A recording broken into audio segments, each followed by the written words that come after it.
Hello दोस्तों, today I am doing clipping of our colt सेनापति।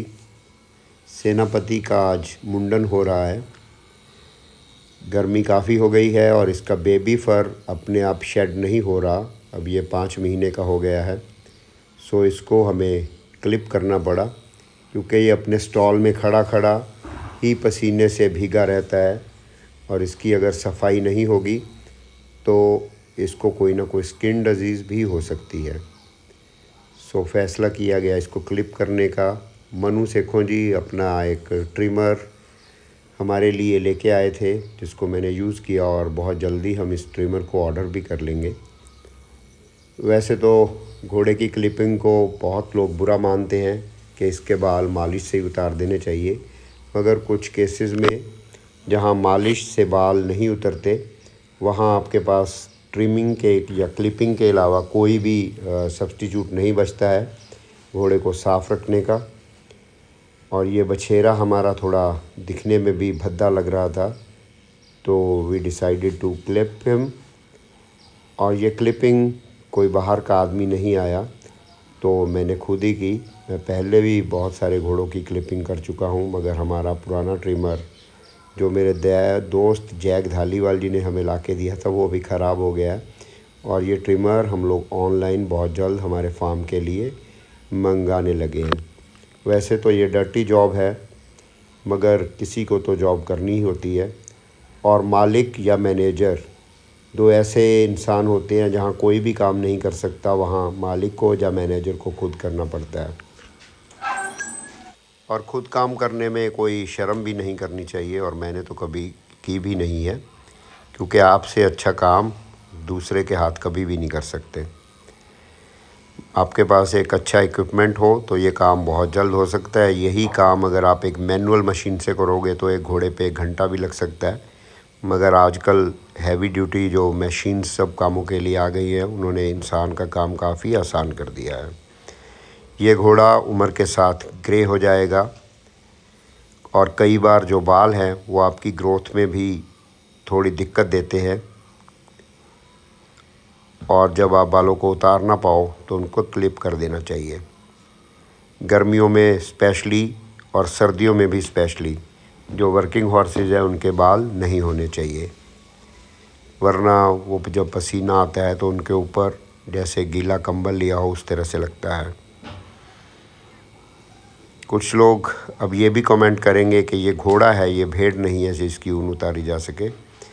तो इस तरह तो इंसान को खुद के बाल भी नहीं कटवाने चाहिए, क्योंकि वो भगवान ने उसको देन दी है, और भगवान को दिए हुए बालों की रिस्पेक्ट करते हुए किसी भी इंसान को, किसी भी धर्म के आदमी को अपने बाल नहीं कटाने चाहिए। और आजकल लेबर प्रॉब्लम सब जगह जगह पे है, और अगर आप अपनी लेबर को भी, अपने स्टाफ को आसानी नहीं देते तो वो भी, उनकी भी शरीर की एक लिमिट है काम करने की, तो आपको अच्छे रिज़ल्ट नहीं मिलेंगे और आपका स्टाफ भी आपसे परेशान हो जाएगा। हम लोग तो हमारे घोड़ों की क्लिपिंग बीच बीच में करते रहते हैं। राइडिंग वाले घोड़ों की, शो वाले घोड़ों की नहीं करते।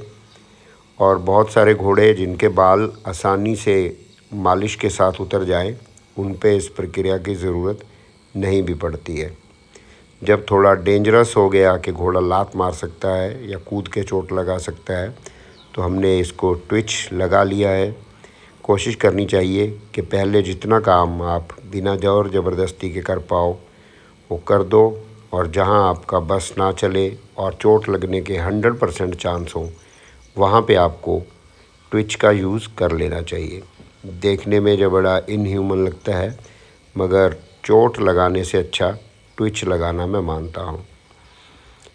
चलिए दोस्तों, उम्मीद है आप लोगों को कोई आइडिया हो गया होगा कि क्लिपिंग करना हमारी मजबूरी थी, ना कि हमारा शौक़।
इस घोड़े को पूरा क्लिप करने में करीब हमें 20 मिनट का समय लगा है।